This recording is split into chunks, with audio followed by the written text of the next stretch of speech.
Hello, guys. In this week's episode, we are talking about Charles Chaplin's Limelight. But before that, we are talking about Severance, Winning Time, the first episode of Moonknight and Halo, and the Oscars 2022. So, Oof, indeed. Buckle up.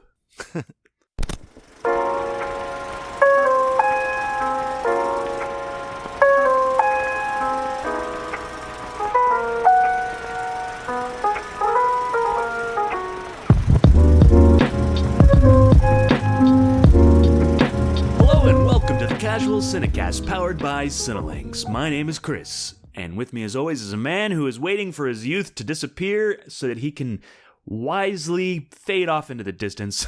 That was a long one. Mike, how are you doing today? Good. Just, being patient.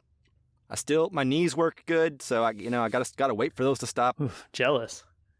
Yeah. I know.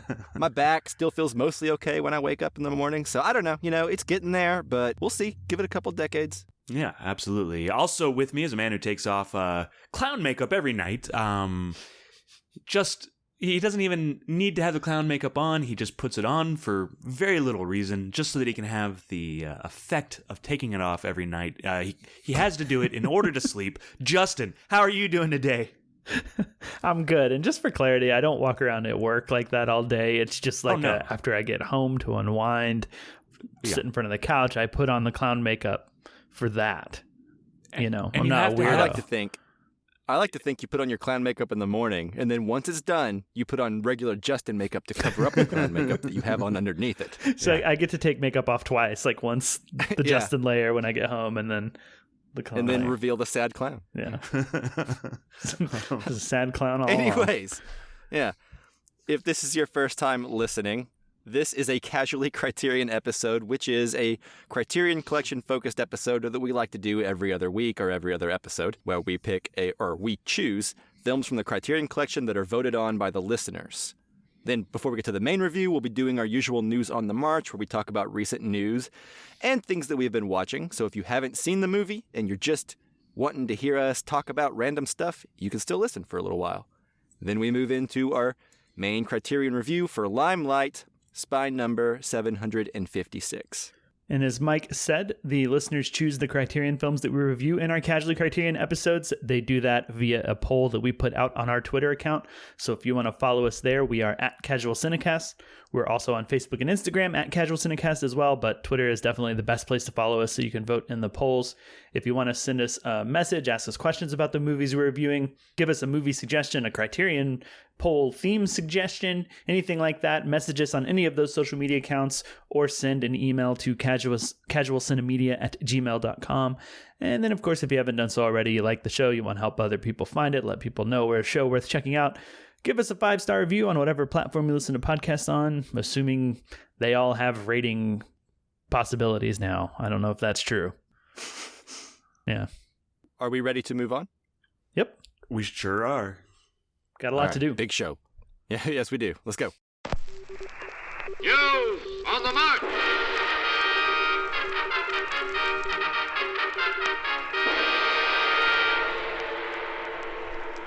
All right, here we are in News on the March, so a lot to do. So no further ado, Chris, tell us what you got going on. Yeah, so there's been this TV show that I have been pretty enthralled with ever since it came out. It's on Apple TV Plus, or it's Apple TV, whatever it is. You just got to get the Apple thing. Anyways, it's a show called Severance. It's got Adam Scott in it. I don't want to give away too much about it. I think that there's a basic premise that I can give away, and that is that in this world that they live in, you can sever yourself. And when you go to work, you're a completely different person, or you don't have memories of the outside life that you have. And then when you're on the outside of work, you don't know what's been going on at work because you're severed. You're basically two different people. And the show from the start has kind of just really gotten bigger and deeper as we go along. I think there's 9 episodes, and I'm pretty sure that we just saw the 7th episode last week. So that means the 8th episode is coming out this week. And it has really gone into places that was unexpected for me. And really what I want to do here is to pitch it to you guys, because I really want to get you guys to watch it so that we can enjoy it as a community. The three of us are a 3-person community. But what my pitch is, it's like The Office meets Lost, or, you know, like everything's like Lost nowadays, but, you know, like it's a mystery box show with The Office, and there's all sorts of crazy things happening as well. I don't know exactly how to explain it in any further detail without spoiling something. Right. But Yeah. what I would recommend is watching the first episode, maybe even the first 2 episodes. I think that those are really well done and will hook you in the way that they are presented. And then it goes to like new territory that I never expected. And of course now, like, saying these things builds it up in such a way that, like, you know, like, well, I totally expected that. But I'll just say I never expected that. So, you know, places that I never expected. And I'm really, really enjoying it so far. So yeah, hopefully this will convince you. And if any listeners are out there and they've watched it, you know, you can write in. I just want to talk about it to somebody, you know, since these guys won't watch it. I need somebody. There's a lot of stuff going on right now. Oh, sir. sure. Yeah. Absolutely. Agreed, because I haven't watched a lot of stuff that you guys have been watching. So Yeah. And I'll berate you later, so get ready. well, this is my turn to berate you. So anyways, lots of stuff showing, but Severance is worth your time, in my opinion. Check it out. No, So, I've heard that from not just you. So Yeah. this is definitely something that I'm going to check out, especially after I really enjoyed Escape at Dinamora. yeah. And I know Ben Stiller's behind this creatively, and I like Ben Stiller when he does TV show type stuff, even though I don't think he's the complete showrunner. I don't really know how that works yet, but I'm pretty sure he's at least directing all of these, and I'm pretty sure he's the showrunner. okay. From what I've taken. Yeah, that has me sold, because Escape at Dinamora is great. Yeah.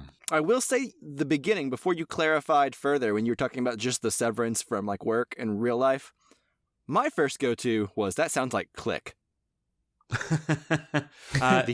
the Adam Sandler remote control movie. Yeah, I see it. Maybe. Since you mentioned it, but I will say, in watching the show, I've never thought about Click. This is the first that I've compared those two together.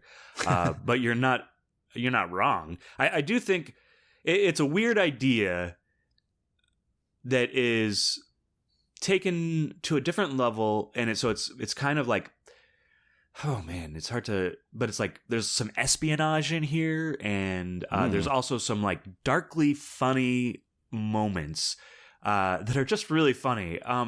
Also, I'm gonna say, and this was a surprise to me. Christopher Walken shows up in this show, and John Turturro, and they are great. And then Zach Cherry. I knew John Turturro was in it. Yeah, he's kind of one of the main ones. And Christopher Walken belongs to another department in the where they work. I forget, the Lumen Industries is where they work. Okay.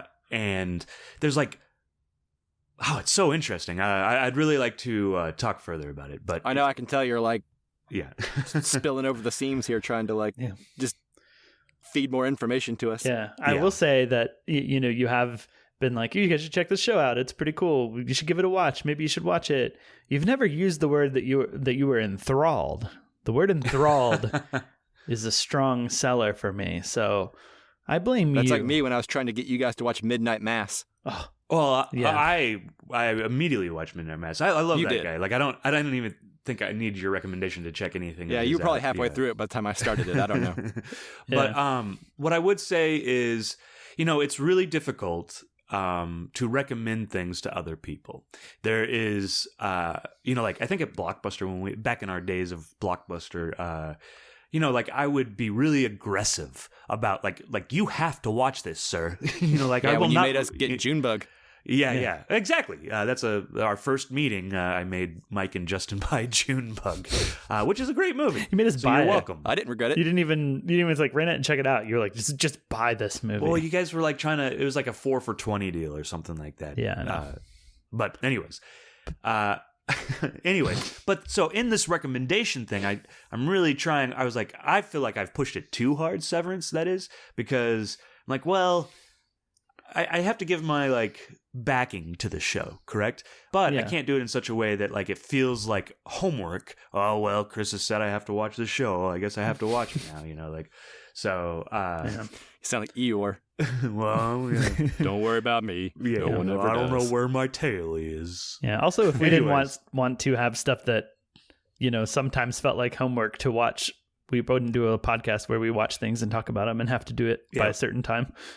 Where we literally assign movies for us to watch. Yeah, no, sometimes telling me what to watch is the perfect thing because there's so much to watch that oftentimes I will browse for 2 hours and then opt to be on Reddit on my phone. So I'm telling you guys, watch Severance. If anything, it'll be a fun conversation. And it wraps up here in a couple of weeks, so maybe we can have a wrap-up conversation about it. Yeah. Sounds good, man. You've sold me. I'm going to probably check it out this week. Same. I need something else to watch, like a new series. So. Also, this wasn't on the list, but Pachinko, really great. So check that out too. You're pushing your luck, Chris. Yeah, hold on. Kogonada directed like the first few episodes, so really good stuff. No, I've heard good things about that as well. I remember you posted the theme song in our Slack, and I had no idea what the hell it was. It's a great like theme song. Like so he did After Yang that had a great dance sequence for the credits, and then I still need to see After Yang. Yeah, After Yang's pretty great. And then this one also has like a dance sequence with all the characters in it dancing around. So sounds like Peacemaker too. Yeah, Kogonada ripping off James Gunn. All right. Okay. Any more about Severance, sir? No, let's move on. Yeah. Yes. Justin, I believe you have the next thing on the docket. Yeah. Let me see if I can follow up on Chris's saying that, pitching a show to somebody is hard, because I'm going to pitch a show to you guys that neither of you have ever seen. So this is my attempt. And I'll start by saying this is the greatest show I've ever seen in my life. Whoa. Oh, boy. Of all time, there's never been a greater show. Not to build it up too much, obviously. But I am a changed person. Severance yet. I'm selling all my possessions and going to move to LA and become a Lakers fan. Seriously, though, I've been watching the HBO. I think it's an HBO Max show. I don't know if it's an actual HBO show. I'm not actually. With that kind of talent behind it, you would think they would opt to put it on regular HBO as well. Yeah, maybe it is. But the show is Winning Time, the Rise of the Lakers Dynasty. I think that's the subtitle. I may be off on a couple words there, but it's the Adam McKay produced show about the rise of the NBA team, the Los Angeles Lakers. Is he the showrunner? I think he's more of a showrunner and a producer. I think he directed the first episode, but he has. Yeah, that's right. He hasn't directed the other ones. Jonah Hill directed one episode, too, and he's not in it. He's just directed it. But yeah, it stars John C. Reilly as like the new owner who, in the first episode, buys the Lakers from the previous owner, and they're basically a joke team. They've got really like famous stars like Kareem Abdul-Jabbar, and it's also the first season where they buy Magic Johnson, who I don't know. You tell me, Mike, but even not sports people know some of those names. Yeah, I know all of those names. So. Yeah. Okay. Big deals. Must be a big deal. Yeah, but I'm really enjoying the show. I think it's really fun. I think it has that typical more recent Adam McKay stuff. It's probably a little closer to like Big Short and Vice than Don't Look Up, in the sense that it's based on a true story, and he's kind of milking the like humor and bizarreness out of what could otherwise be a mundane sort of sports story. Yeah. The trailer looks cool. Like the cinematography actually looks genuinely 70s and not like a crappy filter, but that was just from the trailer. So is the whole show like that tone? Oh yeah. The whole show is shot on like, I think like 16 millimeter, 8 millimeter, and like 1979/early 1980s videotape. So oh sweet, sounds like Boogie Nights. Yeah, like there are sections that straight up look like Boogie Nights, especially because John C. Reilly is basically the main character, like him and the Magic Johnson actor are like the two leads, I would say. But I think the show's really funny. There's a lot of like breaking of the fourth wall type stuff that you might expect from Adam McKay. Yeah. So let me ask you this: John C. Reilly's the star, but I think now the thing I know most about the show is that this is the role that was supposed to go to Will Ferrell and broke up Will Ferrell and Adam McKay's working relationship / friendship. Mm-hmm. So, do you think that Will Ferrell could do what John C. Reilly is doing here, or is John C. Reilly just right for the show? What are your thoughts on that whole situation? Because traditionally, I like John C. Reilly more than Will Ferrell. Yeah. What do you think? I mean, my opinion is that is more of a question, really. But like, have you ever seen some John C. Reilly in something and not thought he was perfection, or like perfect for the role that he's doing? Like, no, not really. The guy's pretty much gold in everything. Yeah, like to me, he just nails everything and is like seemingly perfect in everything that he does, even if the movie around him isn't perfect, right? And I mean, it's hard to imagine Will Ferrell doing something like. It seems like it would be sillier if Will Ferrell was doing it, like harder to take seriously. John C. Reilly always gets that balance right of being super funny, but without being so silly that you can't take it seriously. And I think so far he's good. But it's just a real fun show to watch. It's just real stylized. I haven't yet figured out if there's any rhyme or reason to when they decide to shoot on videotape and when to shoot on 16mm film. Okay. Because randomly in mid scene, you'll get a shot that was the same shot that we like, the same angle, the same framing as like a 16mm shot that we just got. But for some reason now it's on videotape, and there doesn't seem to be any rhyme or reason to it. I don't know if that's a complaint or not yet. I want there to be more thought behind it, but I don't know that there is. It's just like wacky looking randomly. You know what I mean? Yeah. Well, I mean, that stuff was all in the trailer. I guess I didn't realize it'd be so consistent, like the whole time. That sounds interesting, but it also sounds like it could get really distracting. If you're hardcore focused on it, it might be. I think I've decided to just like let it go and not overanalyze. Are these 30-minute episodes? No, they're hour-long episodes. Oh. Each one. I mean, it really dives in, but it also has the guy that's in the Planet of the Apes movies. Andy playing Serkis? Jerry West. No. He's like the human or at least in like the second one. Okay, I was like, they all had different humans. No, there's a bunch of different people. Joel, is it Joel something? No, that's not right. Edgerton? No, I know who you're talking about. I'm looking it up as Big Eyes. Guy with big eyes. Yeah, I think so. Kind of looks like Kurt Russell.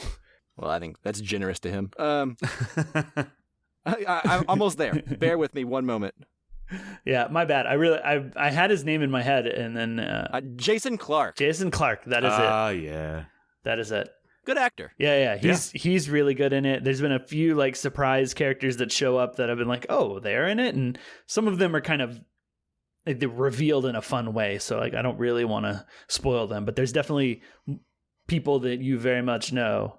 When they show up, you're like, oh, wow, look who's in here, too. Well, that sounds like an Adam McKay project, all right. Yeah, basically. Yeah. So anyways. I just picture Adam McKay being a very likable man because it seems like he can get like Brad Pitt to show up to do like a thankless, 2-scene role in a movie or, you know what I mean? Like he pulls all the stops. Like he can get everybody, it seems like. So yeah, I'm sure there's like great talent behind this thing. Yeah. My interest was piqued when listening to him on the Smartless podcast, which is the Jason Bateman, Will Arnett, and Will Hayes podcast where they interviewed like a celebrity. They interviewed him to talk about Don't Look Up, but he also talked about this show, which is where I learned like all the different formats that they shot on. And he seemed very likable. Yeah, cool. But yeah, maybe not for people who just hate sports, but generally speaking, I think it's really fun. So I'll leave it there and recommend it. Awesome. So that's 2 show recommendations right now, everyone. That's Severance and Winning Time. Now, which one should I watch first? That's the thing. Probably Severance. And knowing you personally. Fair enough. Yeah. Okay. All right, moving on. All right, moving on. So this next thing is something that I think Chris and I both watched, and that is the first episode of Moonknight, which dropped a few hours ago as we record this. Sure did. So, Chris, what are your overall impressions of Moonknight so far? I liked it. Oh man, I feel like I started off like every Marvel movie has a great trailer. I get really hyped for it, and then starts off really strong. Has a really good first couple of episodes. So that being considered, I really like it. I like, I think would watch Oscar Isaac do just about anything, and he's making some big choices in here. And I would watch Ethan Hawke do almost anything. Yeah, that's the other thing where I was kind of afraid we weren't going to get very much Ethan Hawke because, he's just the right amount of Hawke in the first episode, I'd say. Yeah, because he's playing the villain, and so like sometimes they don't show up till much later on, and I don't know that I know that much more about Moon Knight after having watched the first episode, but I will say it was a fun ride. I don't think there's much to spoil in here, but he's got the dissociative identity disorder, and so we kind of follow the one personality of him, and then as it cuts in and out as other personalities take over his body, I really liked those moments, where he's like in trouble, and then all of a sudden he fades to black, and then all of a sudden everything's okay, because when he comes back, like there's a pile of bodies lying around him, and he has no idea how that happened, and I think that's really fun. And the Oscar Isaac, I gotta say, Oscar Isaac is pretty good, even though that accent's hot take, pretty crazy. Oscar Isaac's a talented actor. Yeah, who knew? So talented and handsome. What do you think, Mike? Well, hang on. What were you going to say, Justin? I said talented and handsome. Oh, yeah, the whole deal. Yes, I'm right there with you, Chris. I will say that I think this is a very, very interesting, watchable first episode of something, right? I think it's probably the most interesting first episode since like WandaVision. Mm-hmm. I really like what's going on here. Like you said, like the split personalities, the flashing in and out of what's going on. It was all handled pretty well. I will say my major complaint is this is the worst CGI of any Marvel project in a I while. have seen, except for Black Widow, the movie, which was pretty terrible. It's honestly a big deterrent of my enthusiasm going forward, to be honest with you. Okay. I'm still on board and I'll still watch it because Oscar Isaac's fun. Ethan Hawke looks like he's having a blast here. I kind of appreciate the like Egyptian magic stuff that's Mythology. insinuating, Yeah. But man, that action sequence, like it wasn't even executed badly. It was just the CG was bad, but it was just it was rough. Like there's just too much reliance on that so far. So specifically about the chase down the mountain where with all the curvy road. Yeah. It's just like that was rough. Yeah, I thought it was shot really well, but then the CG wasn't great. You're right. But I thought the choices that the director or whoever was making were good choices. So like it moves. It's a well choreographed, well edited. I didn't want to say well shot because it looked bad, but I don't know that was his fault or just like the Marvel formula of filming action sequences. I don't know. Yeah, we got to get this out. We don't have enough time. Right. So I don't know. It's a TV show, not a movie, so they got to divide the same kind of budget up over, a few hours versus a couple hours. So it's not like a deal breaker for me. All the budget went to Oscar Isaac and Ethan Hawke. Right. Yeah. That's kind of what it feels like a little bit, right? So I don't know. I hope going forward it's not so reliant on CGI that they're not capable of pulling off. Sure. Yeah. I don't necessarily disagree with that, but I think I'm a little bit. I don't have as strong feelings about it as you do. Yeah, fair, but like, how like we would talk about like in Endgame or Infinity War 1, where you'd be like, they still haven't mastered like the guy's head on a robotic suit yet. Like it still looks like a dude's head floating on like a just like floating a fictional thing. Yeah. That's what I feel when we actually see the actual Moon Knight like costume. Okay. I'm like, this doesn't look like a real thing. This doesn't fit with the rest of the world. Yes. Yeah, like this looks like a bad rendering of like the Iron Man suit sometimes, whenever you could tell it's like not a real thing. Yeah. Right. So I don't know. I'm a little skeptical, but the execution so far seems like, other than like the visual effects, everything else seems to be executed in a very enjoyable, fun way so far. Yeah. And honestly, I don't know that we learned that much about Moon Knight or that much about the world in that first episode. No, not really. It's just like a lot of insinuations of things, right? So it'll be interesting to see where we go from here. Yeah, indeed. So I think that's all we have about Moon Knight, unless, Justin, are you interested in this at all? Do you have anything to throw in? Yeah, no, I am. I would have watched it, but this last week has been like crazy, insanely busy couple of out-of-town trips and working all weekend, so I haven't had time to I guess this didn't come out over the weekend, but I was catching up on other things, right? Because of my busy time, so I haven't had time to get to it yet, but I will. No doubt. Yeah, this has been out for about 14 hours. Yeah. Okay, wrapping up Moon Knight, let's move on. We got 2 more things to talk about here. Mm-hmm. And the next one we have all seen. Speaking of bad CG... Yeah. But better than Moon Knight, let's be clear. Oh, really? Wow. That's shocking to me, but... I don't know. Go on. That I agree completely. And the next thing we're talking about is the first episode of the video game adaptation into a TV show, and that is Halo, episode 1. Not based on the Beyonce song I thought it was. Oh, let's thank goodness for that. Yeah. Just kidding. I've never heard that song, but I have heard Beyonce songs in the past that I don't think they would make. I think it's a real TV Beyonce shows. song. I'm 80% sure. Well, that's enough. Okay. Justin, you didn't get to participate in the last little section, so let's kick it off with you. What did you think of the first episode of Halo? I actually thought it was surprisingly pretty good. I had not really heard very much about it, and it was a Paramount Plus show, and this might be the first Paramount Plus original that I've been intrigued by or interested in. So You're not interested in the Yellowstone universe? I am not. Star Trek? Yeah, me neither. I am not. Oh, Yeah, man. I've heard Sorry. nothing but bad things about the new era of Star Trek, Oh, well. but that's neither here nor there. Yeah. But I guess CBS would be included in that, right? So the It sort used of to things- be CBS All Access, and they changed the name to Paramount Plus. Yeah. It's a better name, let's be Yeah, honest. absolutely.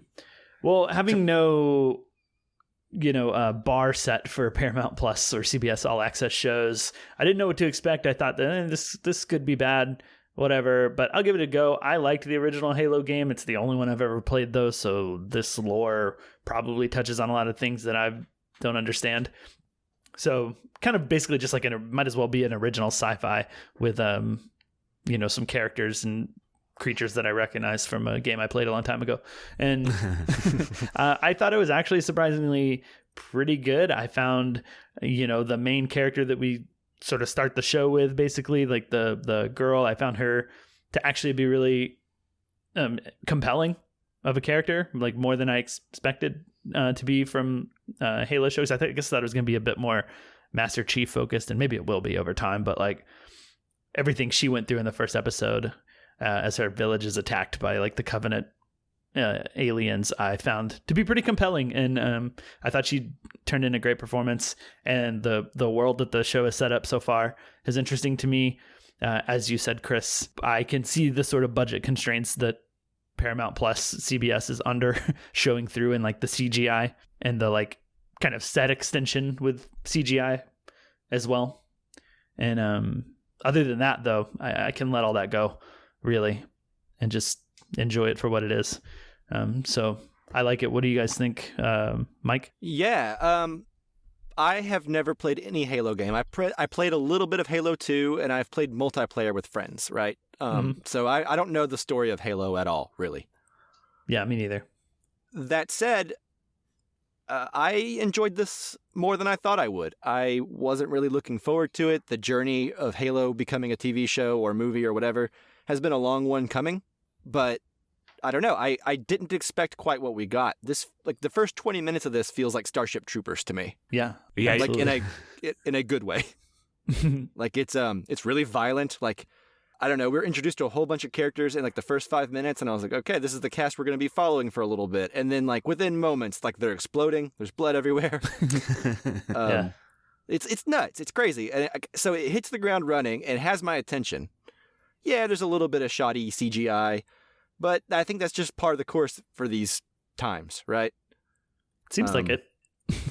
Yeah, Based it on just this seems like episode that's of- just what we're going to have to alone. accept on TV show budgets these days with the ambitious stuff they're trying to do. I will say that for a while there, I know a lot of video game fans are upset because I don't think this is a major spoiler because it's all you hear about on the news, but the main character, Master Chief, does take off his helmet, and I don't think that that's something that the video games do. Right. I don't think so. So if you're a purist for the video games, you may be upset with some stuff in this. But as a TV show watcher, I think Master Chief became more compelling within 45 minutes than he's ever been to me as like someone who doesn't play the games. Yeah, totally. Decades of trailers and video games that I've ignored. He's never seemed like that interesting of a guy. Right. I don't know. Maybe that's just me. But I will also say I think maybe they're doing this to avoid Mandalorian comparisons. Sure. Yeah, I didn't think about that. You don't really want necessarily two big budget sci-fi shows where like, the thing is the guy never takes off his helmet. I don't know. It seems like maybe Mandalorian stole some of that thunder. I don't know. Yeah. But overall, the world is, I don't know. I mean, it could go either way at this point. It's not like a slam dunk. It's not perfect. But I've made this comparison in our Slack. I think we're all fans of the show The Expanse, and you guys specifically more so the book series. Mm-hmm. I will say that I like The Expanse, and I think that show is good. But this is a better first episode than The Expanse. Yeah, I agree. As far as like big epic sci-fi shows. So I don't know. It's a decent start, and I am curious to see where it goes. But also, I could hop off at any point if the show starts getting too video gamey. You know what I mean? Yeah. Sure. Yeah. So Chris, what about you? I think I liked it the least out of the three of us. I was kind of out of it, like out of the show. Like I just wasn't into it as we went. But I will say, like, the last, like, 10 minutes, 15 minutes, kind of got, like, actually probably around the part where he takes off his helmet, you know, but, like, kind of got me interested in it. The things that I kind of felt weren't succeeding were kind of like the doctor sequences where she was talking, you know, like, talking about all these different things, and the sets were, like, felt really standard sci-fi set. You know, there's no ceilings in the rooms or anything like that, which is silly nitpick. But so it was just kind of, I don't know. I just kind of like Mike, I could take it or leave it. And I may not watch the next episode. I may see how you guys feel about it and then catch up with it. But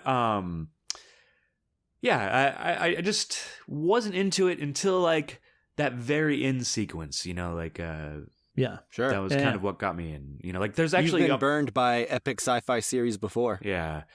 I mean, Expanse for one, I think in my opinion, the TV show at least kind of, I don't know. That's a whole nother conversation. But anyways, you know, there's like a moment in this TV show like where the doctor is she's talking to the diplomats and everybody trying to figure out what's going on because the Master Chief's coming towards their city. And then all of a sudden she appears in front of these other, I don't know what their names are, but they also are Halo characters, you know, with their helmets on. Yeah, and it's stuff. this little squad from the beginning of the squad. Yeah. And, I don't know how she got Spartans. there, and then all of a sudden, like the next scene is her like back talking to the diplomats. So there just wasn't a lot of thought. What I felt like there wasn't a lot of thought put into it. Like with Moonknight and the bad CG, I still feel like there was thought. Like it was the fault of the CG aspect of it. You know, like I don't know. I guess I don't know where to lay the blame on that. But then the CG was bad in this, and then I didn't think that there was necessarily a lot of thought put behind the story as well. So that's just kind of how I feel. I was really surprised that Justin liked it as much as he did. Hey, me too, man. Yeah, I like that we start. I'm glad for you.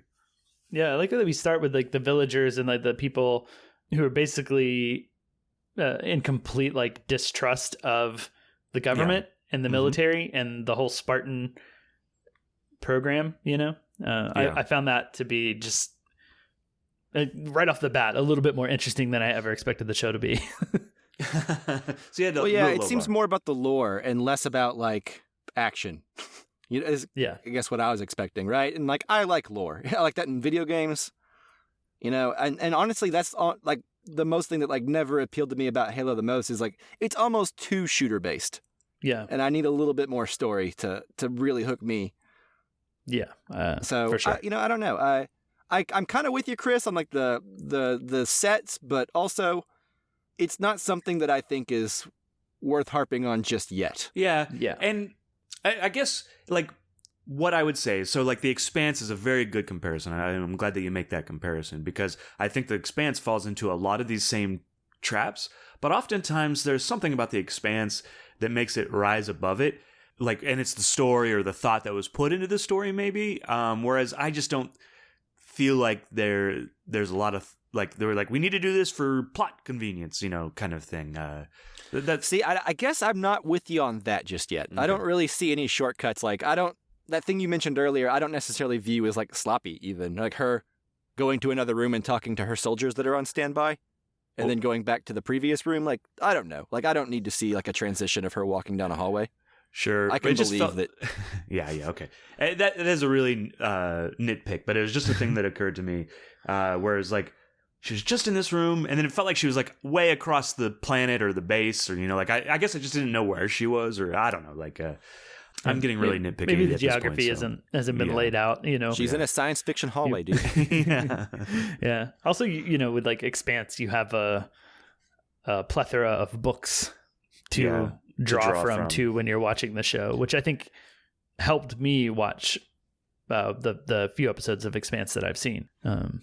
It helped me out while watching them because I feel like I kind of got more than the show was giving me, or could fill in more. Yeah, sure. I guess with me, I was more focused on like the lore they were dumping on me to notice like the sets. I don't know. You know what I mean? Like, I'm with you. It's a lot of world. There's like a scene with like an enemy where like apparently like they're like an alien race that has a human just on standby to like talk to and be like, what do you know about the enemy? Like, that was interesting to me. Oh yeah, that. Yeah. Okay, I can see that. Yeah. So like I said, we'll see where it goes. I'm not off board yet, but everything you're saying might be like an equal complaint of mine, and like within the next episode or two. Yeah, totally. Yeah, and like you said, you are right about The Expanse not starting off strong, and I think it did get to a spot where it was strong. Of course, I also think it went to a spot that was not strong again, but shows can change and develop over time. So, yeah, I hope for the best on this one, and Mm-hmm. Indeed. All right, here we go. Next thing. Hey guys, recently there was the Oscars. What? Yeah. Yeah. That happened. You wouldn't know it based on what everyone's talking about, but a whole bunch of people were given awards last Sunday for their accomplishments in movies and TV. Or not TV, just movies. So let's talk about that, I guess. Yeah. So first of all, I guess elephant in the room, I didn't watch very many of the winning movies. The ones that I thought were like the most boring Oscar baity stuff and couldn't bring myself to watch ended up being the biggest victors. True. Right? Yeah. Like, I only watched The Eyes of Tammy Faye last night because of Jessica Chastain's win, Yeah. I still can't bring myself to want to watch Coda or King Richard, so that's where I'm at. I'm still out on King Richard, but I will watch Coda now for sure at some point. So I've actually seen half of Tammy Faye, The Eyes of Tammy Faye, and then I saw Coda and King Richard recently. So you're all caught up. Yeah, sort of. There's still a bunch. Actually, like, there's a bunch that I should have watched instead of those movies, like The Worst Person in the World, which I haven't seen yet. Me neither. So a lot of stuff still to watch, but you're not far off. What I will say, Coda is like a perfectly fine movie. And same thing with King Richard. In fact, although King Richard, I actually may... There's a lot about King Richard that's a little bit... Lame, and also, like, you're making a movie about the Williams sisters' dad. Yeah. And he is definitely an interesting character, but I don't think that this movie does anything to explore that character because he is somewhat controversial. He's doing weird things with his daughters, not in like if you're going to take your daughters to tennis, he does it in a unique way, is what I should say. And so, okay, yeah, yeah, and there's questions, like, some people in the movie question whether what he's doing for his daughters is actually legitimately okay, or close to child abuse. But it's never explored. It's never thought about. I think that the Richard Williams is a very complex character, but he is nothing but like a good father, in this movie, if that makes sense. And I would like to see more. I can't imagine Will Smith agreeing to a role where he would potentially look like a bad father in it. Yeah, he would look bad in any way, shape, or form for any amount of time. So, not his style. I'm not surprised. And you could tell from his speech that he was playing a role that he thought was upstanding. Sure. You know what I mean? Yeah. And I don't know that there was much controversy in his mind. Yeah. Either. I would like to see more things explored in that way, in that movie, or about that type of, in fact, I guess the other thing I would say is, like, for the most part, biopics are not my favorite type of movie. Oftentimes they are just actors pretending to be, obviously that's what acting is pretending to be somebody else, but it's more of an imitation as opposed to a character. It's hard to judge that, but it is also, you can put Jessica Chastain next to Tammy Faye and you'd be like, oh, look how similar they look. So it's a very easy thing to vote on because you can see evidence of it. Does that make sense? Whether it's makeup evidence or like the way he walks or whatever. Yeah. There's something concrete to point to of like, they're capturing their essence. So this is good or something. Right. Where I would rather see things like The Master, that is loosely based on like real events, or even something like Lincoln, that's kind of loosely based on real events, but it's fictionalized, and I want to explore those themes and stuff like that. Yeah, if you're going to do a biopic, the best way to do it is like Aaron Sorkin did for Steve Jobs. Take 3 fictional days out of this person's life, surround them with people that wouldn't have been there on that day, but they need to be for the sake of the movie. Sure. And then give a summarization of what that person was like and what their dynamics were like and what made them brilliant and what made them an asshole. Yeah. Like, don't try to just be like, all right, from 1970 to 1985, this is Tammy Faye or whatever, Or The Social Network's a really good example of that too. It's a story that's not finished yet, in real life. So, but it's. Mm-hmm.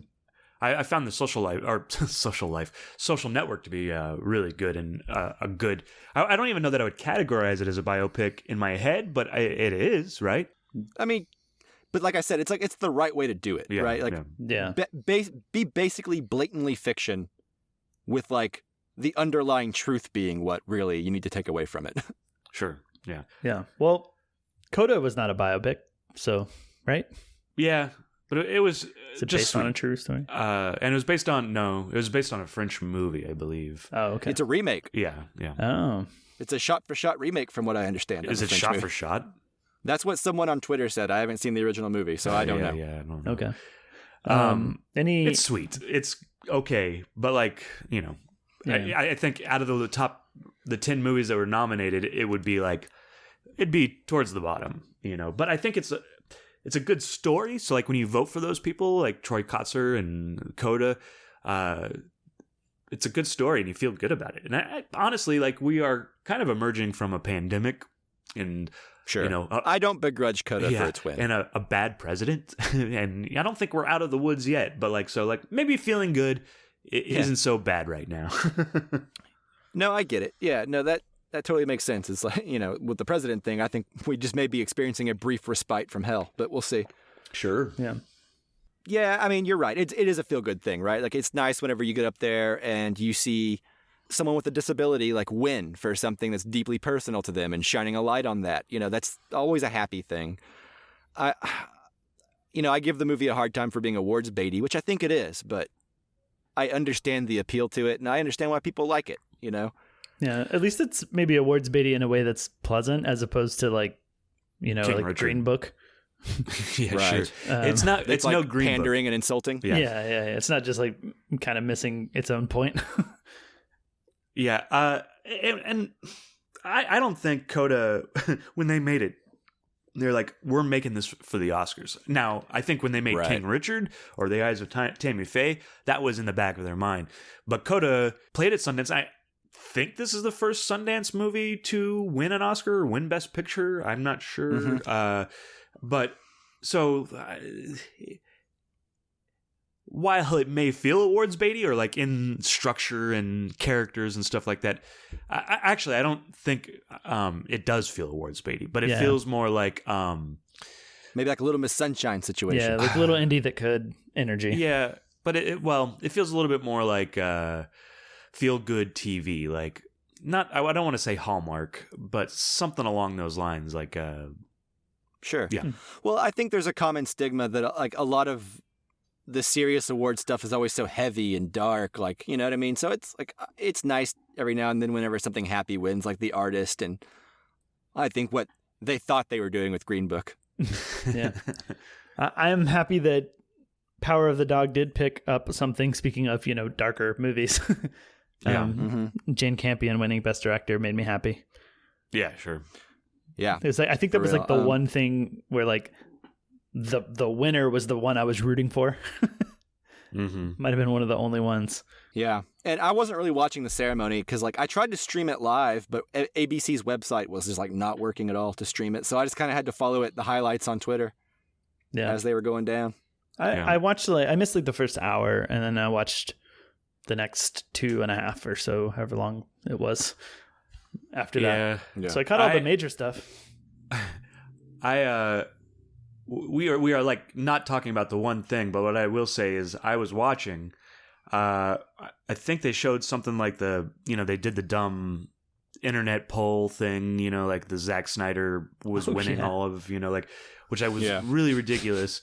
And I was like, that's it, I'm done. Like the people I'm rooting for aren't necessarily winning, although Dune won a bunch, but none of those were aired. So I mean, they were aired, but they were cut and they weren't live and stuff like that. So, and so I turned it off, and about 10 minutes later, my phone kind of went crazy. Like, people are like, I'm in this group chat with the Alamo Drafthouse people down in Houston, and they're like, "Did you guys just see that?" And then it was pretty crazy. And I wish I had stuck around for a bit. I was on Twitter, and the first thing I heard about the whole thing was Edgar Wright's tweet, basically being like, whoa, that whole thing was uncensored in like the international broadcast. And I clicked on the tweet, and in the replies, someone had already posted the like unedited video like within 90 seconds. Yeah, I saw it edited, and briefly I thought that maybe like Will Smith had hit the mic and broke it or something. And I thought we were going to have like technical difficulties, but then only later did I realize it was censored. Yeah, and then that's obviously what everyone's been talking about since then. Yeah, I think most conversation that as well is obviously dominating like the general public, but even among like film Twitter people that are trying to ignore it, I feel like the conversation is very little about the awards and the awards winners. It's all the pomp and circumstance of the show, like the not airing categories, the fan voting categories, the Will Smith Chris Rock thing, and it's like I barely remember who won because it's just not in the conversation anymore. And it makes me sad that that's what's happened ultimately for a number of reasons. I think that's also because there's been this thing in the air for the past couple years, which is like the Oscars don't seem to care about the content of the show. The people running the show don't seem to care about the movies. The movies never seem to be front and center, which is the reason that anyone who loves movies is there. Mm-hmm. They don't know how to present the show in a successful way. They haven't been able to find a good host since like Billy Crystal. I think they care. They care about that stuff. It's just that they are going about it in the complete wrong ways. They're trying to bring in new people, like with the, internet polls. And what they are doing is they're alienating people that, don't care about Zack Snyder, or like don't care about, like when they ask the best moments in movie history. But equally, if they want to survive, they need to appeal to both people who don't care about Zack Snyder and people who don't care about Oscars awards bait. Well, don't get me wrong. I don't want Zack Snyder Justice League winning any Academy Award. That sucks. But I think to outright say that like you're alienating people who care by trying in the most feeble way ever to appeal to mass audiences. Yeah, it's not done successfully, but like, I don't know. I'm not opposed to that most popular film category thing. Well, what's the one movie that was nominated this year that had the most popularity? Dune. And you know what? They took all the Dune awards off, like they aired them beforehand. Right. So like, Dune was the one that would have brought people in, I feel like. I know. Yeah. The Oscars are not supposed to be the Independent Spirit Awards. Well, it's... What do you mean? Like that they're giving... Well, meaning every year, the most popular films that we're all excited and hope win are films that maybe like most movie fans don't watch anymore, if we're being honest, like right? Drive My Car is certainly not one. And it never will be. Yeah. And that's fine, like... Right, and that there needs to be a place for movies like that, and the best winners need to win. But also, I think we have to learn that the movie landscape is different now and is never going to be the same again. Sure. Agreed. Yeah. So it's like, maybe don't give them Best Picture, but it makes sense from a business standpoint and a longevity standpoint and bringing in new audience members to throw Spider-Man No Way Home a bone. Well, sure. They had several opportunities to do such a thing. Right. Just with the, maybe they don't give them an Oscar necessarily, or they're not nominated, but you could have celebrated Spider-Man No Way Home, by having all the Spider-Men give out an award or something, I don't know. Right. But I mean, it is the 6th most popular movie ever, right? Or highest grossing movie ever. Yeah. That's not nothing. That's not something to just, Sure. It's a comic book movie and and I'm not saying Spider-Man No Way Home deserves Academy Awards, but there's got to be a middle ground that the Oscars have to find somewhere. And I guess the reason I brought this up is because Justin was saying that no one's talking about the awards anymore. Everyone's talking about the pomp and whatever around it. Well, historically, that's not necessarily a problem. I think that happened with everything they did this time. Right. And I think the reason even film people are talking about the slap is it's because it signals a new low in the Oscars telecast. I mean, it does. We have reached a low to where it has lowered the entirety of what the Academy Awards means, and it can't be undone. Now it's just going to forever disintegrate into the MTV Movie Awards or whatever. You know what I mean?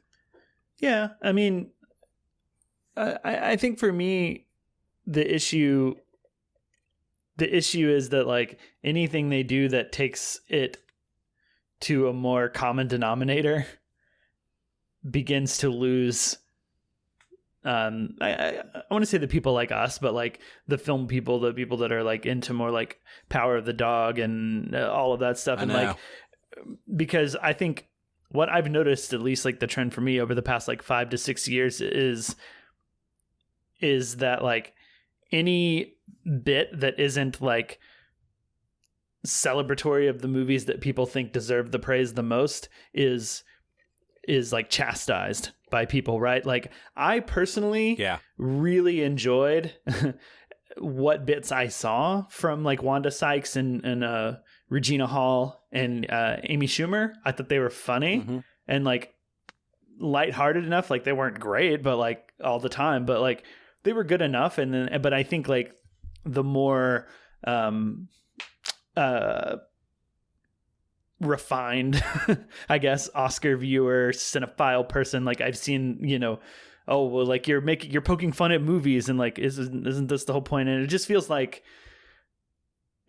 like there's no winning for them. So I don't That's know. True too. Yeah. I don't know what to do because or how you can do anything without losing somebody. And Sure. To that point, I feel just do it. Just have your fun moments and then give out awards and not let's not try to fix something, because in doing that we have lost the awards. Even when in the past when there's been bad hosts and bad segments and jokes that didn't go over well, at the end of the day we were did you see that Green Book won? Dang, man, that sucked. I didn't like that movie. Right. At least. Even when Jared Leto and Anne Hathaway were hosting. Not Jared Leto. What's his name? James Ashton Franco? Kutcher? Franco. James Franco. Franco, yeah. It's been so long since I've spoken that guy's name, I've forgotten who he was. I think that's arguably the worst hosting year Probably, yeah. that I can remember. Yeah. It still seemed more about the movies. You know what I mean? Yeah. And so it's just, I don't want to keep trying to change it so fundamentally that then we lose the awards. It needs to be scaled back on both the criticism of any sort of change like that. We need to not focus on that, and as a community of people who talk about movies, and also the Oscars needs to not try to just change everything so fundamentally to capture these new people that 90% of them aren't going to watch no matter what you do. Yeah, and I think Chris had it right on one of our Oscars episodes a few years back, which is it's not even necessarily the lack of movies. I think it's the idea that we don't like celebrities as much as we used to, and we don't really want to hear what they say. And I think this year is kind of a reminder of that and only solidifies what a lot of people were turned off of years ago, which is that it's not about movies, it's not about art, it's about vanity. Well, yeah. I mean, it's always been about vanity, I think. Because sure, I mean that's Hollywood. I mean, it's Hollywood giving themselves awards, but yeah. But at least it used to be about the art a little bit more. Maybe it never was. Like I don't know. And so this is probably the last thing I have to say, I think. But I think when I was a kid, and this is definitely like old man yells at cloud, like maybe it's just nostalgia speaking on me, but what I want from the Oscars and what I thought I was getting when I was a kid was I want two things. Let's celebrate the movies that came out that year.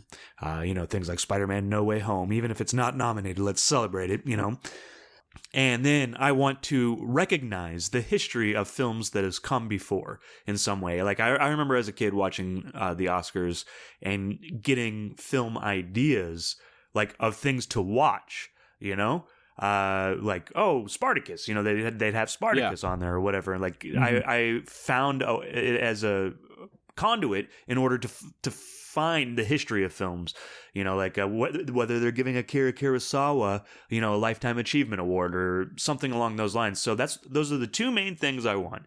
Let's celebrate the year in films, and then let's recognize the films that have come before and the people that have come before. That's what I want. But I don't think that really happened, and I think that's kind of difficult and very broad. Well. Yeah, but it's like we were saying earlier. I think the reason is because they've lost that. Even the film people who watch these movies aren't talking about anything because it just feels like the Oscars themselves don't care about the content. If they loved movies like we've been talking about, they wouldn't have broadcast technical awards off air.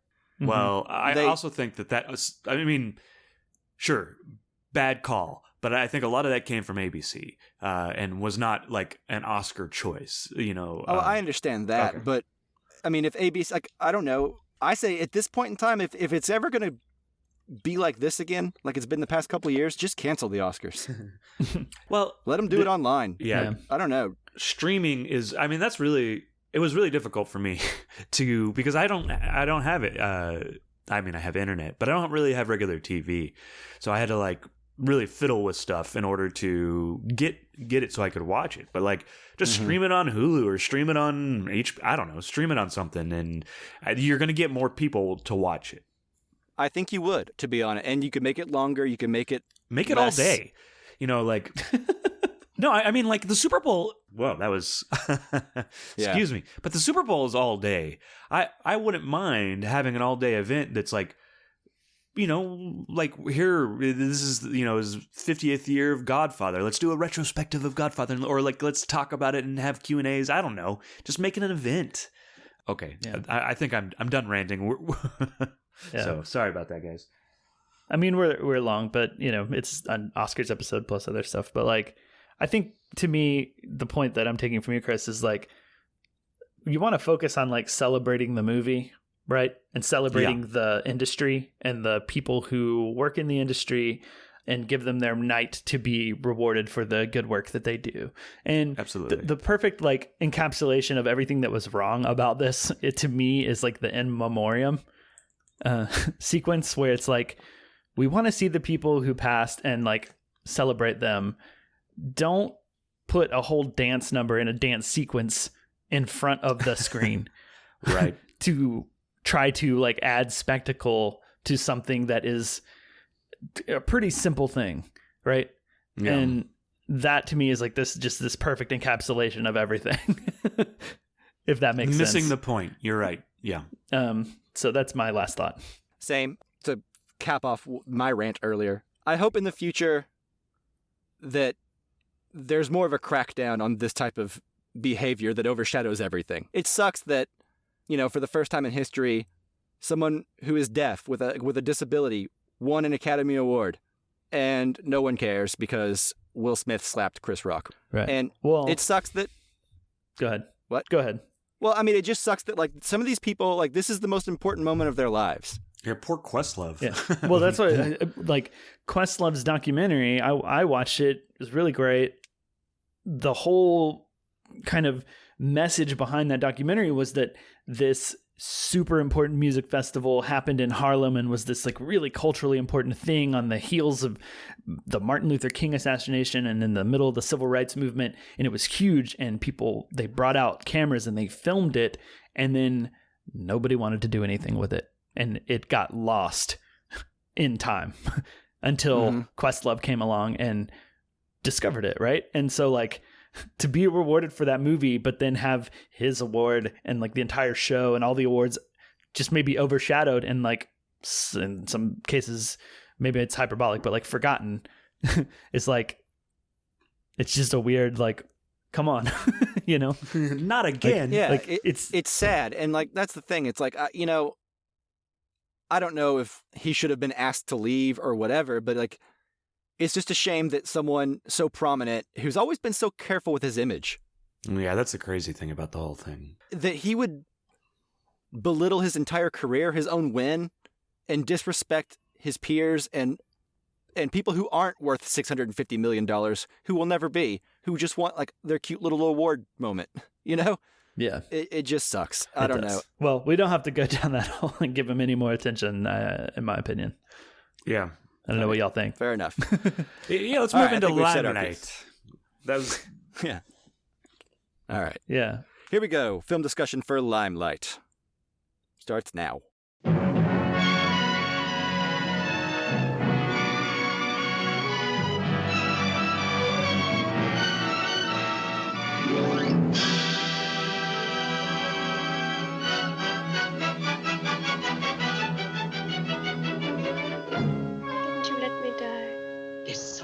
Just as inevitable as death, and that's life. Life, life, life! It's my leg!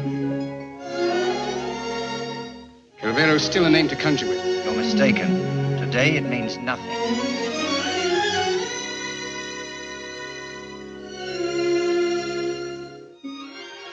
You and me, together.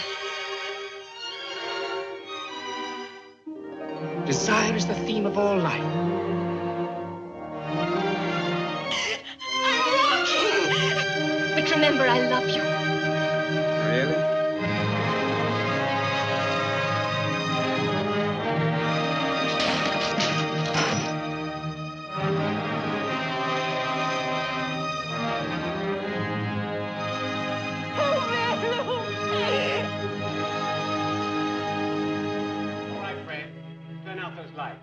I thought you hated the theater. I do. I also hate the sight of blood, but it's in my veins.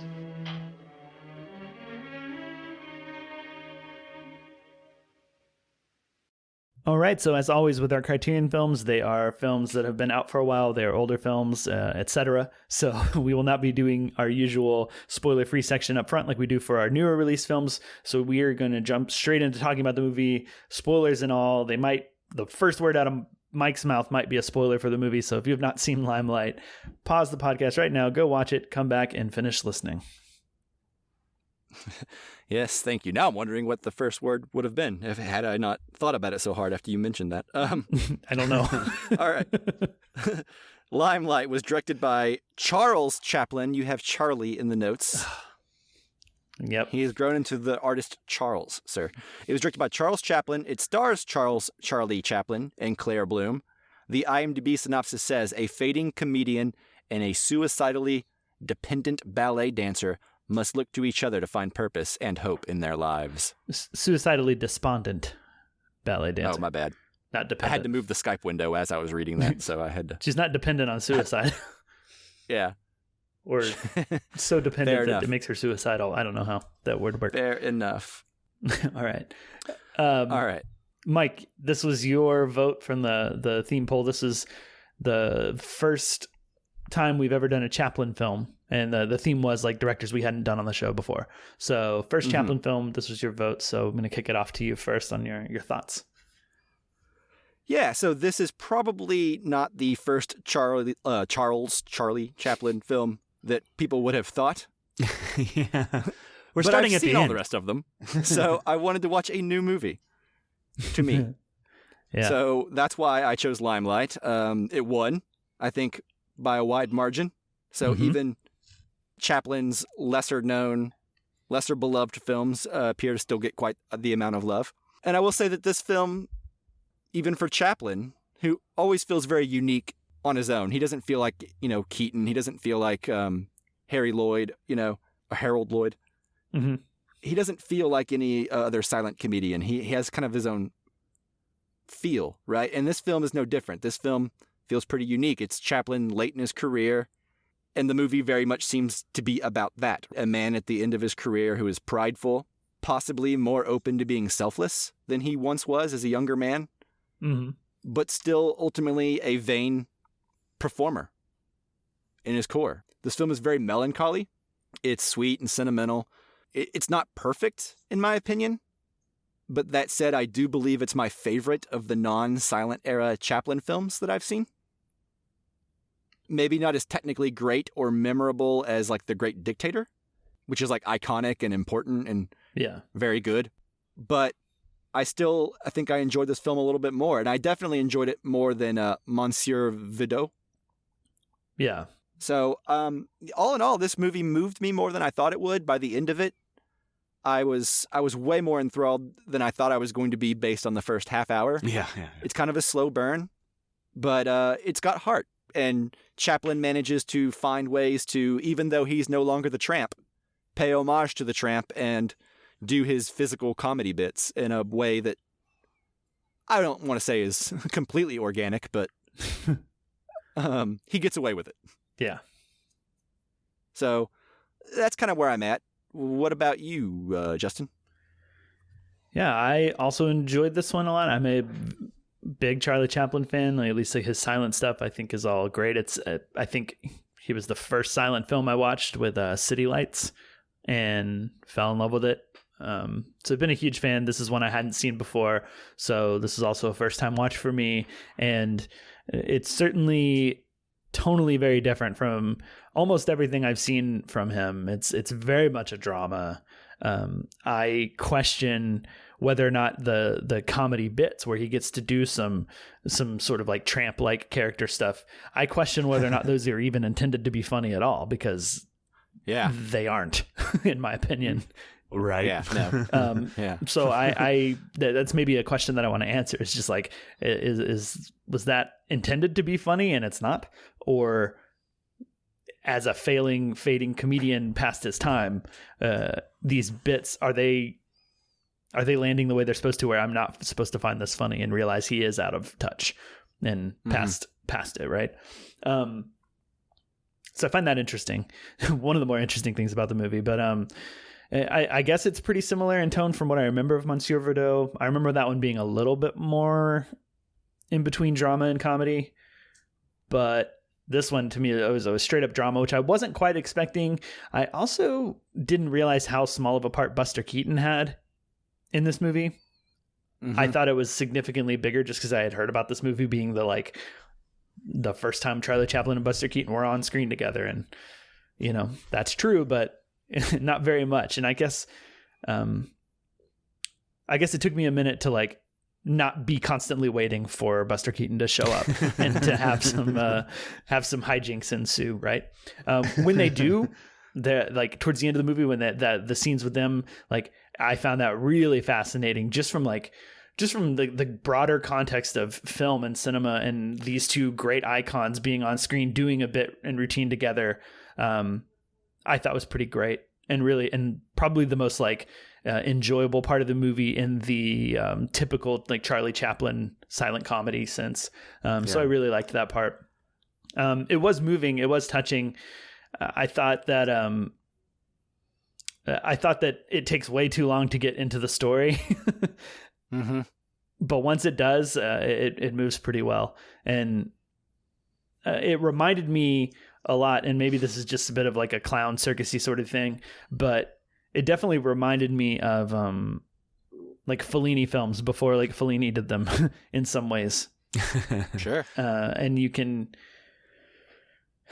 see like probably like that influence on Fellini's films, and also maybe like the technical craft that Chaplin has like learned, I think, from like film developing from like his silent work. Like I think you can see a lot more of like Citizen Kane and Orson Welles in this movie than any of the other stuff of his that I've seen.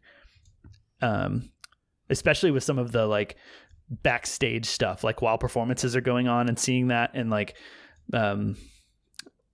some of the shots of like him backstage and like the really harsh like stage lighting, creating these really like harsh shadows and harsh shafts of light. Just felt very like Orson Welles to me.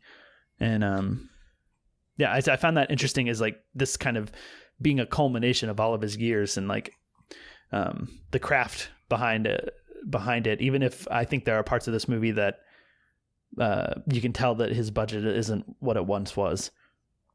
Probably. Yeah. No, you said like it does feel like a Fellini film, that did not occur to me when watching it, but looking back on it, that is actually quite perfect. Like I can almost see like Giulietta Messina, but yeah. Messina, excuse me. Messina, with like sorry, I was going off memory there. Yeah. With like a part in this thing, right? Like, cause she's so Chaplin like in and of herself. Mm-hmm. Yeah. So yeah, good observation. I like that. Thank you. Well, that's it. I enjoyed this movie. It's not like a 5 out of 5 stars for me, but I really, really liked it. I thought it was moving, and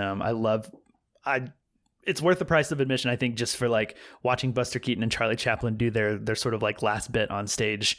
I think it's worth getting through this whole movie just for that alone. Yeah, it's a slow build, that thing. And at first I was like, I don't know if I like this bit. But then by the end of it with the piano wire and like, I don't know. Yeah, it's good. It's good. It's pretty good. But yeah, well, I'll leave it there for now and toss it over to Chris. It's like the original Expendables, you get, except for with comedy, maybe, like. Sure. Yeah. I'm going to agree with a lot of what you guys have said. I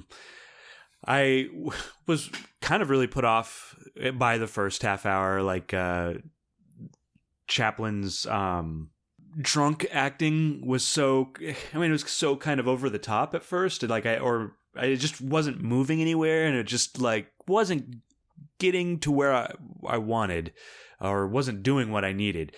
But by the end of the movie, Chaplin's character and the relationship with him and the girl, and the way he looks back on his life, and especially the looking back with fondness and like anger, at being on the stage, it's both the worst and the best thing that can happen to you, being on stage. And he's not wrong. It's the most exciting and the most devastating you'll ever feel. And that love affair with it is something that really spoke to me. And I really enjoyed that aspect of it, and just getting older,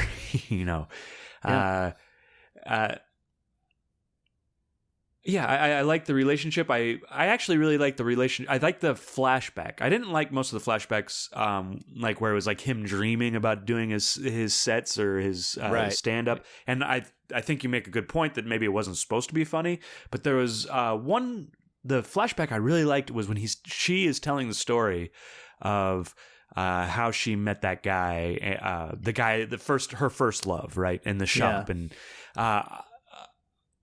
they would talk in there, and then there was a voiceover, and she was talking. It was just really well done. I thought that was really well done, and it made me. I was like, she has to be with him, Like I was like, obviously she shouldn't be with Charlie Chaplin or Charles Chaplin. She should be with this guy, and so I really enjoyed it. And by the end, I really enjoyed this movie, and like you said, Justin, it's not a 5-star movie. It's not his best movie, but there is something as a culmination of a career, and then the inclusion of Buster Keaton in this. But like, you can't help but think that Buster Keaton is looking back on his career and reminiscing about what he once was and what he is. It's almost. I don't think it's autobiographical, but it feels autobiographical. And for those reasons, it's almost a must watch. It's not a 5-star movie. It's not the best movie ever, but it's almost a must watch. If you like Charlie Chaplin, you need to watch this to just kind of wrap up his career and wrap up who he is. I really like this movie. Good thing we did it first then for our first Chaplin movie. Yeah. Good thing I watched all the previous ones and racked my brain to think of a Charlie Chaplin movie we could watch. Yeah. Yeah, Really put a actually, bow I on would. it. There's a whole bunch of his silent films on Criterion Channel. Like, there's a collection of them right now. So Right, they're all like really short though. yeah, they're like half hours, and then it goes to like the Kid and stuff. There's also some of his early movies in there too. Yeah. I still think The Kid is my favorite Charlie Chaplin movie, but like I said at the top of our review here, this is my favorite like talkie era Chaplin. Even if it's not technically his best, it will never be as iconic as The Great Dictator, right? Is it Great Dictator a talkie? I've seen that. He has that big but it's speech. Yeah, it is. so long. Okay. Yeah, there's dialogue. It's the first Trampless movie because the characters talk. Yeah, but then he just made Hitler into the tramp. Yeah, true. Modern It's a Times loophole. is also not entirely a silent film. It's just that the tramp never talks. Yeah, there's like a song and dance number in it, right? I think so. I know that there's like a video screen that like pops up with someone like giving instructions or like talking to people in a video screen, and that's like lip sync dialogue in Modern Times too. Yeah, I did like the scene in this where he pays homage to the tramp a little bit, where he's like, maybe it's the tramp in me. Yeah, that one hit me in the I was like, feels. ooh, that's a better delivery of that line than it might have looked on paper. Yeah. I think you're right though about the, I mentioned earlier that like he does find ways to fit like physical comedy bits, quote unquote physical comedy, into the thing. I don't know that it's always organic, and like Chris said, I don't know that I love the dream sequences of like the fictional play. But I do agree with you, Justin, that maybe they're not as funny, and maybe that's on purpose. Yeah, that was my biggest question. Because the one bit that I really enjoyed the most was the finale bit, where I feel like he actually was supposed to have done a good job. Yeah. Agree. Because the other ones are like they're kind of these hackneyed songs that like I'm sure even by 1952 like aren't funny anymore. Right. Like the Flea Circus song or whatever. And I would expect like, and I know he's older, but like he would do some sort of physical comedy along with it. There'd be some sort of activity as opposed to him just standing there swinging his cane. Like something more to it. But there's just the singing was just that. Yeah. I have to kind of disagree a little bit. That I initially was very into the dream sequences. Like, and I think maybe that first one kind of grabbed me a little bit more because I thought maybe we were like flashing back and gonna see like back on his career. And when I realized it was a dream sequence, like there's that moment where it turns around and it's just a completely empty, silent theater. That was kind of this, editing punch in the face, so to speak. And I was like, oh, wow, like that. I mean, that's powerful to me and set alive. Sure. Yeah, that's filmmaking, right? That's like holding the suspense of that revelation till the end, so it hits you the hardest, right? He understood holding off that. Yeah. And so once it did that, and I was like, oh, well, these are kind of like there's some surrealist vibe to that. Right. And to some of the dream sequence stuff. And I thought maybe we were going to kind of expound on that. And we get 2 dream sequences. And I was kind of waiting for that third dream sequence to culminate in something that made them feel a little bit more worthwhile. But I was hooked in more to the movie by the dream sequences. I was like, oh, this is like an interesting format I didn't really expect. Yeah, I mean, you're not wrong, but I expect narratively they're there because Charlie Chaplin's like, I got to do some stuff. Yeah, it feels a bit more gags. like that in the end. As I was going through, I thought they were maybe coming to serve a bit more of a overall coherent purpose. Yeah, I did like coming back from that first dream sequence. Maybe this is me reading like far too much into this, but when at least I think it's the first one, they come back and he's sitting up in bed and there's the picture of him in that same outfit behind him. And the only part of that picture in his head is the hat, which is much smaller because it's in a picture. And like, so we kind of match cut, like his head's in the same place with like the hat and everything. And then we fade to him and he has this like smaller hat that like to me represented like how small these things like in the past kind of like seem like your accomplishments aren't what they once were. He's not the great man that he was. He's much smaller now. You know what I mean? Mm-hmm. I found that shot, that little match cut, to be interesting, even if it's just happenstance that only the hat was poking up above his head. Yeah. Did you notice there was one scene where like it was a guy standing in front, like on the empty stage, like with like the empty seats behind him. Yeah. And you could just see like the light shining on like the backdrop that he's standing in front of. Yeah, it was like, he's like his shadow outline. His shadow like, on behind the him. backdrop, as opposed to it not being there like it would be if that was a real shot. Right. Yeah. I was just like, ooh. Yeah. So I will say that technically in a lot of places, this film's pretty rough. Yeah. I think, again, this is a Charlie Chaplin or a Charles Chaplin that is not in his heyday and not at the top of his game. So I bet his budget was much smaller than it usually was. It seemed like it. You see that in times and like that. And I think even there's like the walking scenes where it's like they're walking in London or whatever, and it's those real rough. Yeah, there's like rear projection scenes that look really bad. It's like really shaky and handheld looking, and then they're not moving at all. Yeah, they're just like stepping back and forth. The CG in this movie was awful. That's what I'll say. That's the theme of this episode. If we titled our episodes, it'd be "The CG is awful." Yeah, Limelight. Much worse than Halo. Yeah, and Moonknight. I really loved the stage sequences when we were seeing performances and stuff. You know, especially when. I loved that we would see the performance from like audience perspective, that kind of like straight out in front, see the entire stage, what's going on, some close-ups, really wide shot. Yeah. And then we would cut to like the behind the scenes shot, the shots like really high up looking down where you can see between the curtains and the set pieces and everybody running around. Those are really impressive to me. It's a great shot. I have a nitpick with that.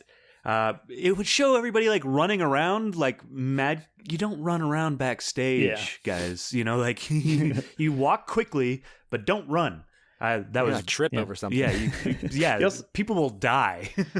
You also don't stand there and like go, "Oh, my legs! I can't feel my," and like yell right on side stage as you're about to go on, and like have this big like confrontation of yelling at each other.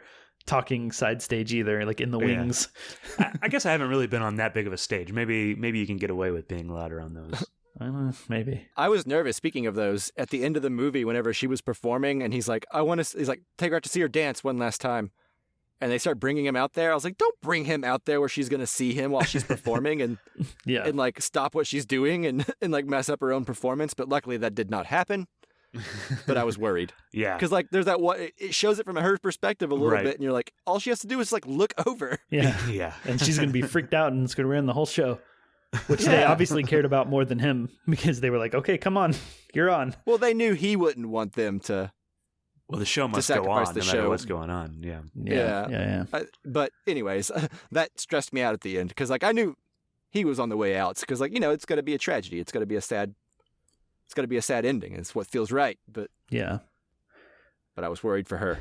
Yeah, I liked Claire Bloom, I think, more than I thought I would as the movie went on. You know, she has a bit of a, I don't know. She was in bed doing a lot of, I don't know, sort of hammy acting early on in the movie.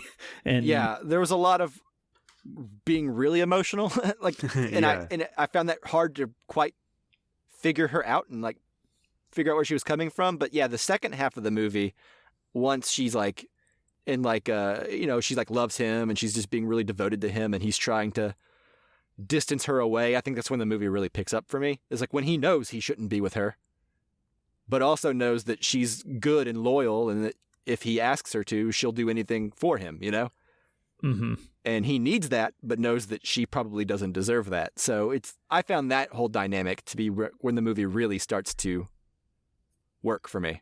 Yeah, the dynamic between the two of them, like I love, I think in almost adjacent scenes, in like somewhere in the first half of the movie, he gives her this big speech when she's like down on herself, and then like the next scene he's down on himself, and she gives him this big speech about how great he is, and like, you know, I love seeing that like we can lift up others and give others advice that like should apply equally to ourselves, but we can never see it for ourselves. Right. And like them having that from each other and like the importance of that. was something I thought was really kind of funny and just enjoyable. Yeah. Well, this idea that like how two very vulnerable people, how much they really need one another, even though the difference between them is huge, but also it's very small at the same time. Like when you feel that lonely and that lost and someone understands and sees you, right, and cares about you, yeah, I believed it. I bought into it. Mm-hmm. You know, it was they had good chemistry. Claire Bloom was really great. Like I said, I think she gets better in the second half whenever her character is a little bit more likable. Yeah. Dare I say? But she's good the whole time. Mm-hmm. Yeah. This movie actually kind of has a great slap in it. Speaking of the Oscars earlier, but like I really like the moment. You know, she's freaking out because back then all you had to do is like slap somebody to cure them of like whatever ails them. Calm down, you. Yeah, calm down. But hysteria. she's like, my legs are giving out. You know, like they're not moving, and he just like slaps her around, and she was fine. So. Yeah, maybe that's what Will Smith was trying to do. Maybe that was the. Yeah. Maybe. Okay. Maybe he had just watched Limelight. I was like, this worked for Charlie Chaplin in 1952. Anyways, yeah. And I like that, you know, Chris, you complimented the scene of the flashback with her falling in love with the guy at when she's working at the stationery store. Mm-hmm. You know, that works so well. It's like, you know, I don't know if it's just like movie watching language that is ingrained in us, but like whatever, it works, right? You're like, these two need to be together. And that is what I think makes the movie so compelling for that last half, at least most of it, is she's in love with him and she wants to marry him, and you know it's wrong, right? Like I maybe I'm wrong, but like I don't think there's ever a point in the movie where you're supposed to want her and Charlie Chaplin to be together. I certainly didn't. Yeah, you're like, yeah, no, this is not the right guy. And like, I don't know, that was, he's a good dude. He's nice to you, but maybe don't marry him. Yeah, it's interesting that they do that without him being like wrong for her in a really obvious sense, where he's like a bad dude or bad for her, and maybe he is bad for her, but like, well, 30 years younger would be different, right? Yeah, exactly. It's wrong, but not for a reason that's like inherently evil or negative. Right. It would just be a shitty thing on his part to do to her. Yeah. And then he doesn't is great figure. too. Yeah. Like, it's just that I don't know that I've seen a dynamic like that very often. In film. Without like the movie making the old man out to be the creep. Yeah, exactly. Or something like that, right? Yeah. Or you know, someone wanting to be with the guy like who's abusive or something like that. Like, it's not that at all. It's just like we've seen the love at first sight and know that exists, and know that he is far too old for her, and that she belongs with this other guy, and like that's great. I think if it more argument had to come from like Charlie Chaplin, like if it had been his idea to get married, of course I'm not looking at it this through 1952 eyes, but my present eyes, but like you know, if he was the one that was pushing it more as opposed to her, the dynamic would have been a lot different, right? Yeah. Oh, for sure. Absolutely. Yeah. And maybe there's an argument that he maybe should have protested more than he did. Yeah. That's what I'm saying at the beginning, right? Like he's more selfless now than he probably ever could have been in his youth, but he's still a vain, needy artist. You know what I mean? Like he's still a hurt, vulnerable soul who's just old and doesn't want to inflict that kind of like sentence upon a young woman who's just up and coming, right? But he's still a human and he still has needs. Mm-hmm. And that's what's so sad about it, is like, even though he's like mostly a good dude, I mean, he's still pretty vain and self-centered. Yeah, totally. So I don't know. It's a fine line to walk to make that kind of character likable, but I think he does a good job because it feels right. It feels human. It doesn't feel like sometimes in movies, it seems like, or like, I don't know, if you go watch like The Office, some characters like Jim is too perfect all the time, right? He doesn't have any flaws. Yeah. You know what I mean? It doesn't feel real. Yeah. Right. And this is warts and all, right? It's like he's a good dude, but he's also still a dude who's lonely. Mm-hmm. and maybe won't always make unselfish decisions. Yeah, that's a good point. Anyone have anything else they want to touch on? I have two things. One of them is very short, so I'll start with that. Mm-hmm. Okay. Geraldine Chaplin is in this movie at the very, very beginning. She's like the first kid that yells something about like the woman being out whenever he's drunk and trying to put the key in the door. Which is, of course, is his kid, and like in the Chaplin biopic with Robert Downey Jr., she plays Charlie Chaplin's mother. So, that's funny. I think it's like her first. She looks a lot like him as she gets older too. Yeah, and she looks the same as a kid. Like I didn't know that going in, but immediately when I saw it, I was like, that's Geraldine Chaplin, I'm pretty sure. So I looked it up, and sure enough, it was. So I think that's her first screen appearance. So just kind of a fun fact there. The second thing that I think is worth discussing is another thing that I found interesting was his reliance on alcohol to be funny. Yeah. And how all of his failed performances were when he didn't drink, and he took that drink just before he goes on in his last performance there. The last bit he did like 2 songs and then the bit with Buster Keaton. And I think it's really interesting sort of debate of like, did he need the alcohol? And how much of this was like sympathy laughter, and how much was him actually killing it? And was it the alcohol? And like, and to use a more modern example of a film that has a similar sort of like ending scene and theme to that end was it made me think a lot of Darren Aronofsky's The Wrestler. Yeah. Did you have heavy that? wrestler vibes here? Yeah. Yeah. And Black Swan for that matter. Right. Yeah. That's true. But this, like, you got to do the thing that makes the show successful, even if it kills you, because that's what you do. Right. That's what you live for. Yeah. And I just found that whole addition of like him drinking equals success and him not drinking equals and doesn't, basically. Is there anything I'm missing on that in you guys' opinion? I don't think I took away. I know he drank it at the very last, but I think he was funny before he was drinking. And then maybe I'm misremembering it, but wasn't he like, as he was making it on the scene, he was sober and he would do shows sober and they would still be successful. But then eventually he started drinking and used it as a crutch, is kind of how I took it. And he just never could not use that crutch anymore. Well, he stopped for a while, right? And then he was performing on the street because like he heard he wasn't funny. Yeah. And so I think that crushed him. He quit, and then he goes to work on the street. And from my opinion, he was sober that whole time. But then he started getting the itch, right? And that's whenever he got the job offer. And I think he understood that starting to drink again would do him under. And I suspect he had a realization that this is probably his swan song. Yeah, he knew this was his last hurrah. I think that's why he pushed himself further than he probably should have.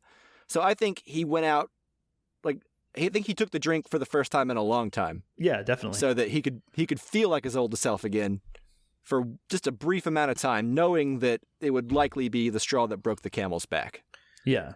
And he says, he's talking to her about like, maybe it was that he wasn't, when he was first being funny and growing success, he wasn't drinking, then he started drinking. But at some point in the movie, he tells her that like, it's the drink that makes me funny. Like I've been sober, and like, to me, I understood that like the reason his show at the one theater closed after the first night and they canceled the rest of the week-long contract is like he was sober and he wasn't funny, and same, he was sober performing as the clown in her show, right?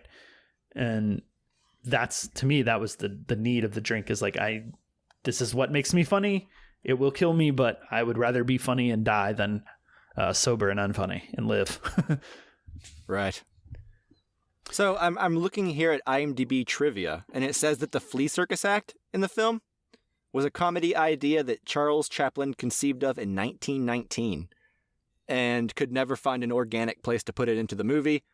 It was in one movie called The Professor, but it was abandoned. So it does work in this movie plot-wise, but maybe that's part of what you were saying earlier, which is like, it's a pretty dated bit by the 50s, right? Yeah. And that's probably because it was conceived of in 1919. Interesting. Yeah. I mean, it's like timeline-wise that works up, right? If a guy in 1952 is old and past it, like he would have been Yep. in his heyday then when that like sort of like... He's likely been doing that act in the movie since 1919. Yeah, exactly. It's like this like silly novelty song that, I don't know, hasn't been funny since the 40s probably, and like, or to anyone older than, 9. Mm-hmm. Right? Yeah. Like it reminds me of like silly like kids albums that like my grandparents bought me because they thought it'd be funny when I was like 6 and 7, Yeah. They were just like super silly songs. But anyways, I think those are the last two things I had. And I think that does it for me as well. Yep, I'm all wrapped up on Limelight. Okay, so that's our review of Limelight. Hope you enjoyed. Real quick, before we end the show, we have one more brief segment where we each choose another Criterion film to vote on. Mm-hmm. The poll will be on our Twitter account when you're hearing this, and the link to that poll will also be in the show notes. So find it however you want and vote. Choose our next Criterion film. And Indeed. Chris, what's the theme for this poll? The theme for this poll is, that's right, you guessed it, it's Oscar winners that are in the Criterion Collection. It makes sense that we would do that this week. It's relevant, you see. It's relevant. We did want to get it. You know what happened? But yeah, so any movie that is in the Criterion Collection, does it have to be a winner or just nominated? I have Oscar I winners. understood winner. Okay, me too. Good. So that's what we got. Mike, what is your choice? Oh, thank God I get to go first. It means I get to finally choose this movie in something. Okay. So last night I watched The Eyes of Tammy Faye because of Jessica Chastain and her Best Actress win. Mm. And now I am putting forth another Best Actress winner with one Jane Fonda in a film called Clute, Oh, opposite Donald Sutherland. yeah. This is a film that I have been wanting to watch for, I don't know, probably about 10 years now, and just haven't. So I'm hoping this wins, knock on wood. Yeah. Clute. Okay, great. Great choice. Yeah. Justin. Yeah. Go on. So I'm going to go with the film. Speaking of, Charlie Chaplin being Fellini-esque, I'm going to go with a Fellini film. Of course. I have a few different options, but this one seems the most fun to me. It's a film I've really been dying to like discuss on the show, but that is Fellini's 8.5, which of course won Best International Film in I think 1963, 64, something like that. But yeah, Fellini's 8.5. Obviously, a film worth talking about. Damn you! You're gonna trump Clute. Yeah, that'll Yeah. knock Oh, everything yeah, that's out. true. I feel bad now. Sorry. I could have picked one that I'll would- never get to watch this movie. I have to have a reason. I can't just watch it for fun. Yeah. Yeah. But yeah, so Fellini's 8.5. That's my choice. Chris, over to All you. right. So if you're gonna pick 8.5, I'm gonna have to also pick something that can rival that, since Clute probably won't.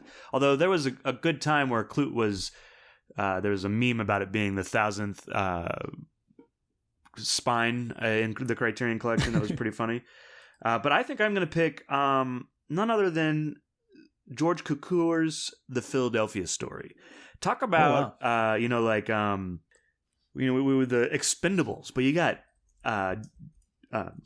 Jimmy Stewart, Katharine Hepburn, and Cary Grant. This is the original Expendables. That's like, it doesn't get much better than that. I kind of keep using the Expendables I as don't like know. the team up. It's just the movie. team up We have thing. we live in a world like where the Avengers is a thing now, But the Expendables, and you're still using like these like shitty reviewed action movies from like the mid 2000s. Let's call because it the like no one Expendables remembers. are just bringing in the actors specifically. Can we not call the, it like The Heat or something? Like a better movie? Yeah, it's Yeah, a Heat. Heat. Or yeah, that's a good one. Anyways, There you go. it's just what Yeah. it's the Expendables of comedies. Yeah. Did you guys have any just like runner-ups, like things you almost chose? I'm just curious because this is a cool category to me. Well, I thought about War and Peace, but then I was like, no, I won't do that to any of us. Yeah. Fair enough. But I do want to see War and Peace. Me too. There needs to be like maybe it's something we tackle over like 3 weeks or something and watch it in parts or something. Right. Yeah. I thought about It Happened One Night, but I still remember that movie pretty well, and I want to see Clute. But I won't get to now. So thanks. I feel so bad. Based on Jane Campion's win, I thought about choosing The Piano. I just recently watched I could watch that. The Piano again. Yeah. Well, it's been a while since I've seen it. And then also Hand of God from Paolo Sorrentino was nominated, so I thought about choosing The Great Beauty, which I think won International Film 2013. And also Last Picture Show, because Peter Bogdanovich passed this last year, and I was reminded of that in the In Memoriam. Yeah. So those were my backups. Oh, yeah. Yeah. Those would have been good. Yeah. All of them might have trumped Clute, to be honest. Except for maybe The Great Beauty. Yeah. All right. Yeah, that's it, right? Show's done now? Yeah, I think we're done. All right. Thank you, listeners, so much for listening, especially if you're still listening. Like, wow, thank you. And then thanks as always to Jake Wagner Russell for doing our intro and outro music. If you want to hear more of his music, you can do so at soundcloud.com/bobscotch. All right, stay tuned to this channel. Our next episode will be, I don't know, to be honest with you. We haven't talked about it. Maybe this, what we just talked about. Maybe. Or After Yang. Ooh. Oh. Yeah, let's do that. After Yang. Let's do it. I'm in. Yeah. All right. There you go. After Yang. Cool. You heard it here first, folks. All right, guys. Thanks so much for listening. We will see you next time. Don't forget, send in your Severance hot takes because I want to talk to somebody about Severance. Bye. Bye. Sever this conversation. That's right. Severed.